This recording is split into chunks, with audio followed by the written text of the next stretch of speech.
a break from reality. Welcome to the Hopefulist with me, Wendy McClure. This is where we turn those nasty, negative thoughts into positive and work toward a happy, fulfilled life. Now, let's get started. Yes, let's get started. Welcome to the Hopefulist. Thank you so much for joining me today. And we are going to start out, as always, with the quote of the day as we ramp up to our Love Yourself Challenge. Jen Sincero says, very eloquently, love yourself unless you have a better idea. It's really as simple as that. I know it's hard to love yourself. I know it feels indulgent and wrong even to love yourself because we as women have been encouraged to be selfless, that we are here to meet the needs of others. And I'm telling you that those times have changed, that it is time for you to live your best life. It is time for you to live your life better. And the way that you start that, the absolute number one thing, is to learn to love yourself. Do not let people make you feel guilty for saying that or wanting that. And that's why I have a challenge coming up that is going to focus all about how we learn to love ourselves. Because not only is it not something that you should feel guilty about, it's something that is required for a happy, fulfilled, satisfying life. And I speak that from experience. I can tell you the difference between when I didn't like myself and now that I do like myself. A world of difference. A world of difference. But don't just take my word for it. Join my challenge and learn to love yourself too. With that said, I'm going to bore you with my vacation details today. So be prepared. I want to tell you a little bit about not only my vacation, but what I learned on vacation, okay? Put up a beautiful picture from the Marginal Way in Ogunquit of the leaves changing with the ocean and the rocky cliffs as a backdrop. So here's what I learned on vacation. And it was an amazing amount of things. We were originally scheduled to go to Europe. My cousin lives in Germany. We planned to fly into her place. Then the three of us were going to go visit Paris and London for a week. Then we would head back to her place where Joe and I wanted to visit Austria. Well, I wanted to visit Austria and hopefully get a slice from northern Italy, probably just the tip before heading back home. Oh, and we had a layover in Iceland where we planned to spend the night to get a look at those famous northern lights. I was so excited about this trip. As the trip approached, the Delta variant reared its ugly head. Yes. By mid-August, Iceland and France were on the do not travel list, and it became clear that it could be problematic to continue with our plans. Well, we were mostly worried about my husband and the fact that he may have to quarantine when he got back. Since it was already a 2-week vacation, we couldn't afford for him to be out those 2 additional weeks. That would be a whole month. So we decided to pivot. Yes, indeed, that is the word of both 2020 and 2021. Now, I had mentioned before that I'd never been to Cape Cod, and I always wanted to visit. So my husband suggested Maine, which honestly I'd never really been interested in, but what the hey. So we booked 5 days in Cape Cod in 2 different towns and 3 days in southern Maine. Once I was on board with the Maine idea, I really wanted to go to Bar Harbor and check out Acadia Park, but the prices there at the last minute were a little plump. So we couldn't really afford to go to the places up there. All the Airbnbs were filled again. This was just a month before the trip. We ended up visiting Old Orchard Beach, which is in the southern part of Maine, and it was perfect. Perfect. We set out early on a Monday morning, decided to make a pit stop in Mystic, Connecticut for some pizza and to look around. Now, of course, if you're familiar with the movie Mystic Pizza, It's a little town in Connecticut. And we saw the famous drawbridge open, and that was really cool. It opens every hour. And, of course, we went to Mystic Pizza, which is like an homage to the movie starring Julia Roberts. They play the movie on a loop, and I hadn't realized that they did actually film in the town. So it was pretty cool to see them in all the places we had just visited a few moments earlier. They also have pictures, still pictures of all kinds of scenes throughout the whole restaurant. Apparently, the movie's creator, and I think it's Nora Ephron. Don't quote me on that, but I think it was Nora Ephron. But the movie's creator had summered in the town and fell in love with it and the pizza and wrote a movie about it and was determined to film there. I don't think they used the actual pizza place. It didn't look the same to me, but we didn't see the whole place. Now, the pizza itself, it was good. Being from the New York, Jersey, Philly area, it's hard to stray from the old standby regular slice, right? It did remind me a little of Pizza Hut pizza, which I'm sure they wouldn't appreciate my saying, but I happen to love Pizza Hut pizza. After that, it was back on the road to Cape Cod. We got to a town called Yarmouth, checked into our hotel, which was right on the ocean. The staff there was great. We had an amazing view from right outside our door. We were directed to a place right down the street for dinner, so we walked. It was called Skipper's, and I had the best clam chowder I have ever had in my life.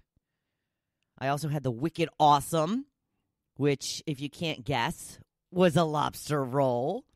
It was overstuffed. This was the warm lobster roll in the butter and just the meat on one of those, stuffed into one of those little hot dog rolls.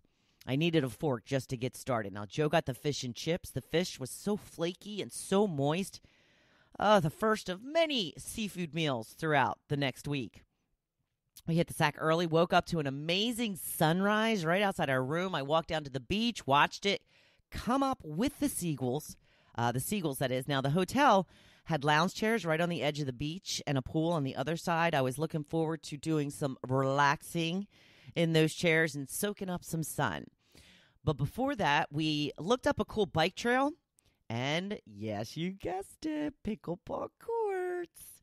We drove to the area, went on about a 10-mile bike ride, and then hit the pickleball courts. There were 10 courts there, which I've never seen that many. So we're like, all right, let's start a game. Apparently, though, you had to sign up to use these courts. So we left after our first game. It was all good. Then back to the hotel for said soaking of the sun and a quiet, relaxing afternoon of cheese and cocktails. The next day, we took the ferry to Martha's Vineyard. I'd never been there, so it was something I was looking forward to. It reminded me of a more upscale version of the Florida Keys. I definitely would like to go back and spend a few days there at some point. The next day, we were off to Provincetown at the Cape, which was the exact opposite of Yarmouth. It was hot and happening, and there were tons of people with a bevy of things to do. It gave us a New Orleans vibe in the French Quarter, you know? Our hotel was right on the ocean again and had a pool in the courtyard with games and fire pits. There was cornhole. It was like a resort. They had a little bar at the pool where you could order drinks. I had a frozen mudslide because, of course, you have a frozen mudslide on vacation. It was a lot of fun. This was a fun hotel, except for the fact that your keys would just stop working randomly. You couldn't get into your room. That was the unfun part. But there was so much to do in Provincetown, which was great because that is when the bad weather hit. Got a little bit of rain, but a lot of fog. I joked to my husband that I wanted a discount from the hotel because we paid for an ocean view, and it was so fogged in you couldn't see it across the street. So we hit the town and decided to make a day of it. We shopped, hit a bunch of different restaurants, bars, coffee cafes. We came across a street performer who was so good. Part comedic routine, part, juggling knives. And, he was so good. And we actually Venmo'd him some money because we didn't have any cash. He has his, Venmo account and Cash App account right there so that you can just scan the barcode and send them some money. But it was great to just happen upon this as we were walking around. We had lunch out. We had dinner out. Mostly we tried to eat breakfast back at the room to save a little bit of money. One of the days we went out to do some whale watching. Another thing I had never done before. And yes, it was amazing. We got to see some real action, and it was very exciting. If you follow me on Instagram, you saw the videos of the big galoots. I think that they actually transfer onto the Facebook stories as well. Not a lot of people check out Facebook stories, so if you're not following me on Instagram, please do, at _Hopefulist. I'm glad I finally got to experience the whale watching, though. It was incredible.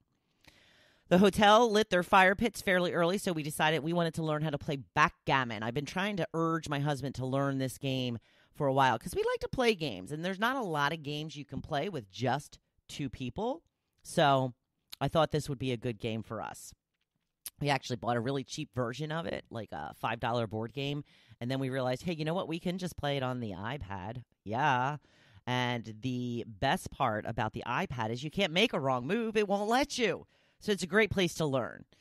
Now, on the last night we were there in Provincetown, there was a bachelorette party that showed up at the fire pit. And they were a lot of fun.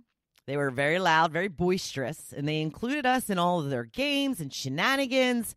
It was a blast and a wonderful send-off for us. Another thing that I just remembered is I met a girl there. She was not part of the bachelorette party. She was just staying at the hotel and was at the fire pit along with the rest of us. She went to school with my sister and my brother. Graduated from the same high school in Massachusetts. Meeting her in Massachusetts when we went to school right outside Philadelphia in Pennsylvania. Crazy, crazy small world. Crazy, crazy small world. Now, the plan for the last morning there was to take a long bike ride along the winding path with amazing views of the ocean. But we were fogged in once again. So we just hit the road to Maine. On the way to where we were staying, we stopped at Marginal Way in Ogunquit, as I mentioned, at the recommendation of our neighbors. Oh, my gosh. What an introduction to Maine. We walked along the path, along the water, and the view was like nothing I have ever seen. The picture in the blog post from today and the social post is taken from there. I have never seen views like this in my life. We had dinner at a restaurant there, and I just stared at the view the entire time. Then we went to Old Orchard Beach. We had a suite there, which was nice because we'd been cramped up in a little room for quite a while. Speaking of which, the hotel in Provincetown had concrete floors. Is that common now? Is that a thing? Because I didn't like it. Give me a rug, please. I would like a carpet in my bedroom. But we had an amazing view of the ocean once again, right outside our door. Luckily, we had amazing weather the whole time we were there because they are known to be fogged in quite a bit. We really lucked out with crisp, clear, sunny days. It was so cold in the morning, but man, that sun warmed everything right up. Now, those last few days, we just kicked back and relaxed. We ate out each night. We actually went to a bar on Sunday afternoon so I could see my Philadelphia Eagles play. But around halftime, I went out for a breath of fresh air, and the weather was so amazing. I couldn't believe I was wasting it inside a dark bar. I went inside, said to my husband, we're out of here. We paid the bill, and I spent the rest of the afternoon soaking up the sun by the pool. It was an amazing 8 days, and there are quite a few things I learned along the way. And here they are, finally. Number one, always wear tourist shirts from other places as other people start conversations with you about that place. I wore my Outer Banks shirt a lot, my sweatshirt, because it's like the biggest, fluffiest sweatshirt I have. It was actually my husband's, and he said, you can have it if you want it. So I was like, cool, I'll take it. They ask you about that. My husband was also asked often about his New York Giants sweatshirt. The only time I wore Eagles gear was for the actual game. He wore his New York Giants zip-up hoodie almost the entire trip. So a lot of people in Massachusetts had a lot to say about the New York Giants. So when you get chatting with these people, they actually usually have some recommendations of where you should check out while in town. Number 2, if you talk to people, they almost always are happy to chat back. Number 3, people are inherently good. I have found that over and over and over in this trip. And they want to help you and offer suggestions on where to go, what to see, and they'll even tell you how to get there. Number 4, I miss trees. Yeah. I spent so much time looking for fall foliage. There wasn't much, just a little here and there, beginning of the season. But I forgot how beautiful trees actually can be.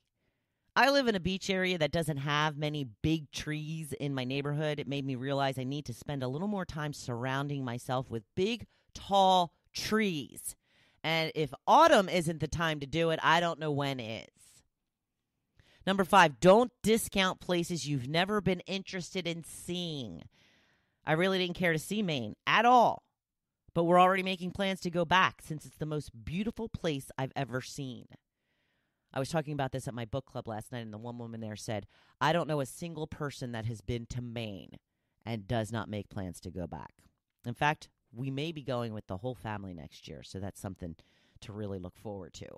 Number 6, make the most of your vacation. Really, do all the excursions, see the sights, taste the local flavor.